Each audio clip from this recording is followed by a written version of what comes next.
Hi friends, সবাই কেমন আছো? আমি খুব ভালো আছি। তো আজকে হচ্ছে রবিবার। আমরা একটা বিশেষ দিনের আমি তোমার ব্লগ করে দেখাচ্ছি। সেটা হচ্ছে আজকে আমার ছেলের ফার্স্ট হেয়ার কাট। তো এর আগেও ন্যাড়া হয়েছিল, যেমন বাচ্চারা ছোটবেলায় হয়ে থাকে।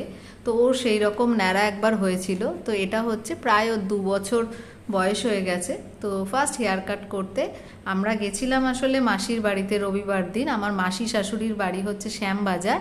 তো সেখানে একটা ভালো সেলুনের খোঁজ পেয়েছিলাম। বিকেলবেলা রোদটা একটু পড়ার পরে আমরা সেই সেলুনটায় চলে যাই। ওইখানে অনেক বাচ্চারাও কাটে। তো সেটা আমার একটা ভয় ছিল যে ও চুপচাপ বসবে কি না, সেটা একটা বিশাল ভয় ছিল, কারণ এর আগে এরকম কখনো হয়নি। তো যাই হোক, আমার ছেলে কিন্তু চারিদিক দেখতে ব্যস্ত, ওরা কী দিয়ে কাটছে এই সমস্ত, অত বড় বড় আয়না এই সমস্ত দেখতেই ব্যস্ত ছিল, যার জন্যে ও কিন্তু একটু জড়সড়ভাবে চুপচাপই বসেছিল, খুব একটা দুষ্টুমি করেনি। সব মিলিয়ে ওর কাছে যেমন একটা প্রথম এক্সপিরিয়েন্স, এটা একটা অ্যাডভেঞ্চার, আমাদের কাছেও কিন্তু অ্যাডভেঞ্চারের থেকে কিছু কম নয়। বাচ্চার চুল কাটা তো। আমার ছেলে কিছুক্ষণ পরে ঘুমিয়ে পড়েছিল।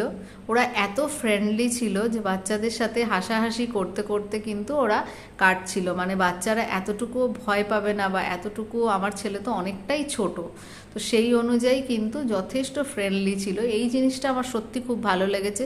তো তোমরা যদি যাও বাচ্চা নিয়ে কাটতে, অবশ্যই সেখানে একবার ভিজিট করতে পারো। তো যাই হোক, আমার কিন্তু খুব ভালো লাগলো। তোমাদের ব্লগটা কেমন লাগলো জানিও। তো ওকে কেমন লাগছে চুল কাটার পরে সেটাও জানিও। তো যাই হোক, আমার জীবনের কোনো কিছু ঘটনা তোমাদেরকে না জানিয়ে আমার ঠিক পেটের ভাত হজম হয় না। তো ওই জন্যই এই ব্লগটা তৈরি করলাম, মিনি ব্লগটা, যাতে তোমাদের সাথে শেয়ার করতে পারি। তো কেমন লাগলো ভিডিওটা আমাকে অবশ্যই কমেন্টে জানিও। ভালো লাগলে লাইক করে দিও, আর ইউটিউব থেকে যদি দেখো প্লিজ চ্যানেলটাকে একটু সাবস্ক্রাইব করে দিও। Thank you, bye by.